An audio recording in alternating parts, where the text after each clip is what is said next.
Hello friends, welcome to क्रांति English YouTube channel. क्रांति English YouTube channel में आपका बहुत बहुत स्वागत है। फ्रेंड्स, आज हम लोग स्पोकन इंग्लिश का एक बहुत ही इम्पोर्टेंट स्ट्रक्चर पढ़ने जा रहे हैं। बहुत ही महत्वपूर्ण स्ट्रक्चर। अगर आपको ढंग से अंग्रेजी बोलना है, फर्राटे से अंग्रेजी बोलना है, धड़ल्ले से अंग्रेजी बोलना है, फ्लुएंटली अंग्रेजी बोलना है, तो फ्लुएंटली अंग्रेजी बोलने के लिए इस टाइप के एडवांस स्ट्रक्चर का यूज करना बहुत जरूरी होता है। तो चलिए वीडियो को शुरू करते हैं। तो हमारा जो स्ट्रक्चर है वो है subject plus helping verb plus not plus late plus object plus V1।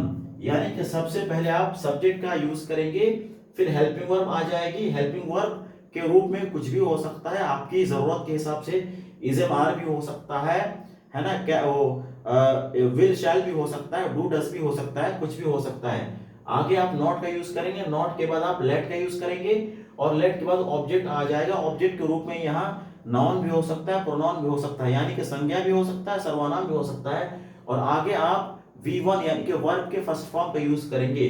V1 के बाद भी आप ऑब्जेक्ट का यूज कर सकते हैं अगर आपको आवश्यकता हो तो। और इस टाइप के स्ट्रक्चर का प्रयोग हम लोग तब करते हैं जब हम लोग इस टाइप का सेंटेंस बोलते हैं। फॉर एग्जांपल, वह मुझे जाने नहीं देता है, अंकित मुझे खेलने नहीं देता है, वह मुझे सोने नहीं देता है, मैं तुम्हें चैन से जीने नहीं दूंगा। तो ये जो हिंदी सेंटेंस के अंत में देना आ रहा है, तो इसी टाइप के देने के लिए हमें क्या करना पड़ता है, इस टाइप के स्ट्रक्चर का यूज करना पड़ता है। तो चलिए, हमने कुछ सेंटेंसेस लिख रखे, इन सेंटेंसेस के माध्यम से इस स्ट्रक्चर को समझने की कोशिश करते हैं। तो पहला सेंटेंस है, मैं वह मुझे जाने नहीं देता है। वह मुझे जाने नहीं देता है, इसके अंग्रेजी हो जाएगी he doesn't late me go. Doesn't ये डज नॉट का शॉर्ट फॉर्म है, कॉन्ट्रैक्टेड फॉर्म है। आप डजंट डज नॉट भी बोल सकते हैं, आप फुल फॉर्म का यूज भी आप कर सकते हैं। आप ये भी बोल सकते हैं he does not let me गो।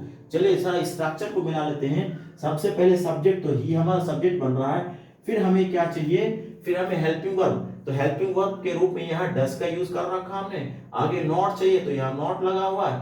हमें लेट चाहिए, लेट आ रहा है। फिर ऑब्जेक्ट चाहिए तो ऑब्जेक्ट के रूप में हमने यहाँ मी का यूज कर रखा है। और आगे V1 वर्ब की फर्स्ट फॉर्म, तो यहाँ गो आ रहा है वर्ब की first form.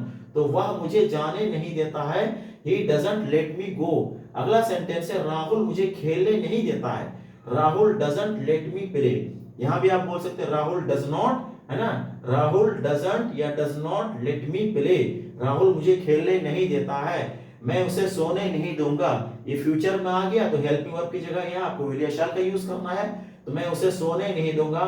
I won't let him sleep. यहाँ आप वोंट क्या है, विल नॉट का ये शॉर्ट फॉर्म है। आप वो भी बोल सकते हैं, आई वोंट या फिर I will not let him sleep. अगला सेंटेंस है, वह मुझे खाना पकाने नहीं देती है। She does not let me cook food.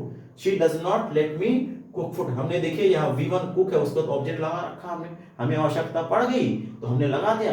अगर कोई जरूरी नहीं है कि आप V1 का तो ऑब्जेक्ट लगाएंगे, वो आपकी आवश्यकता के हिसाब से है। आप चाहे तो लगाएं, चाहे तो आप ना लगाएं। अगर सेंटेंस की को जरूरत है तो लगाइए, नहीं तो कोई बात नहीं।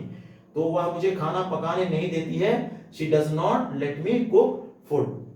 मैं तुम्हें बोलने नहीं दूंगा, ये फ्यूचर में आ गया।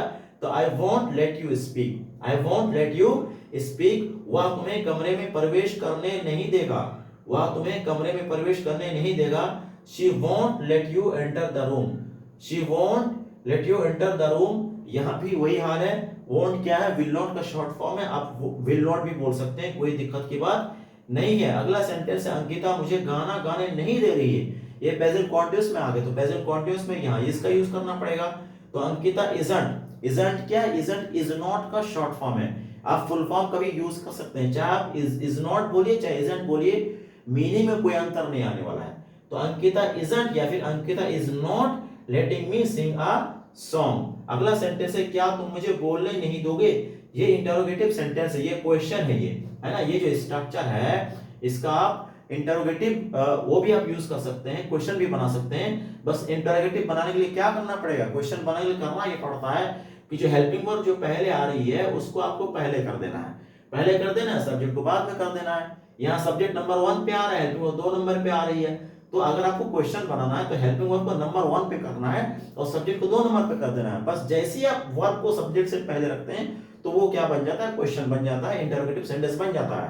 तो क्या तुम मुझे बोलने ही नहीं दोगे, तो won't you let me speak. यहां देखिए हमने यहां नॉट का यूज सब्जेक्ट से पहले कर रखा। आप ये भी बोल सकते थे विल यू नॉट या फिर वोंट, दोनों सही है क्योंकि ये इंटरोगेटिव सेंटेंस में, और इंटरोगेटिव सेंटेंस में अगर आपको नॉट का यूज करना है तो नॉट का यूज इंटरोगेटिव सेंटेंस में क्वेश्चन में 2 जगह हो सकता है, एक सब्जेक्ट से पहले एक सब्जेक्ट के बाद। तो हमने यहाँ सब्जेक्ट से पहले कर रखा है, तो सब्जेक्ट से पहले अगर आप नॉट का यूज करेंगे तो फिर आपको शॉर्ट फॉर्म का यूज करना पड़ता है। तो won't you let me speak अगर फुल फॉर्म का यूज करेंगे तो हो जाएगा will you not let me speak, क्या तुम मुझे बोलने नहीं दोगे। जो अगला सेंटेंस है क्या हुआ, तुम्हें जाने नहीं देगी, won't she let you go।